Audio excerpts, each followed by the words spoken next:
জাতিসংঘ একটা সম্পূর্ণ অকার্যকর প্রতিষ্ঠানে পরিণত হয়েছে।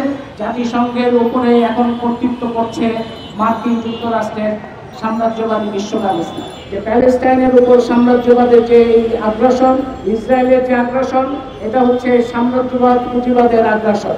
ইসরায়েলের ক্ষমতা ছিল না সারা পৃথিবীর সকল আইন ভঙ্গ করে, জাতিসংঘের সকল সিদ্ধান্ত উপেক্ষা করে একের পর এক বর্বরতা চালানো।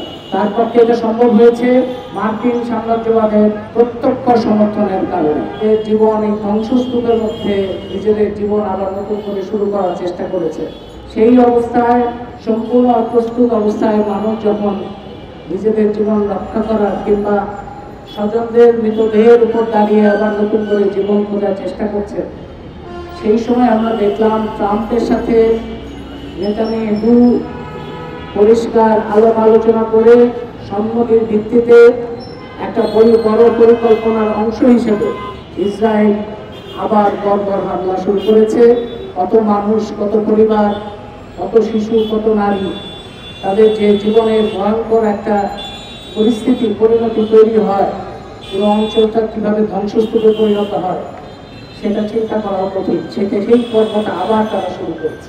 ইসরায়েলের ক্ষমতা ছিল না সারা পৃথিবীর সকল আইন ভঙ্গ করে, জাতিসংঘের সকল সিদ্ধান্ত উপেক্ষা করে, এমনকি নিরাপত্তা পরিষদের সিদ্ধান্ত উপেক্ষা করে একের পর এক বর্বরতা চালানো। তার পক্ষে এটা সম্ভব হয়েছে মার্কিন সাম্রাজ্যবাদের প্রত্যক্ষ সমর্থনের কারণে।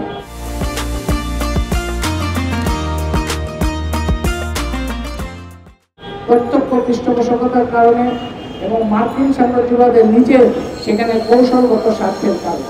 আপনারা যখন দেখছেন রাশিয়া ইউক্রেন যুদ্ধ থামানোর চেষ্টা করছে, ট্রাম্প টেলিফোনে কথা বলছে একের পর এক, যুদ্ধের মধ্যে অস্ত্র বিক্রি করে মুনাফা লুটেছে, এখন যুদ্ধ বন্ধ করে খনিজ সম্পদের উপরে সম্পূর্ণ দখলদারিত্ব প্রতিষ্ঠা করে ওই পুরো ইউক্রেন তার দখলে নেওয়ার একটা চেষ্টা করছে।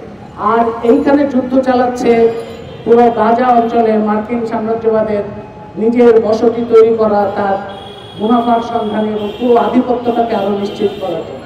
যখন সে শান্তির কথা বলে সেটাও যুদ্ধ, আর যখন যুদ্ধের কথা বলে তখন তো যুদ্ধ। তার আগ্রাসন, ধ্বংস, যুদ্ধ ছাড়া সাম্রাজ্যবাদের কোনো অস্তিত্ব নাই। তারই প্রকাশ আমরা প্যালেস্টাইনে দেখতে পাচ্ছি। প্যালেস্টাইনের মানুষ লড়াই করছেন এবং সেই লড়াইয়ের সাথে সংহতি জানাচ্ছেন সারা বিশ্বের মানুষ।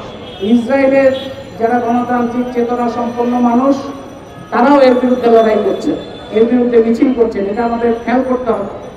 আমরা দেখছি নিউ ইয়র্কে, আপনারা কয়েকদিন আগে দেখেছেন যে প্যালেস্টাইনের উপর সাম্রাজ্যবাদের যে আগ্রাসন, ইসরায়েলের যে আগ্রাসন, এটা হচ্ছে সাম্রাজ্যবাদ পুঁজিবাদের আগ্রাসন।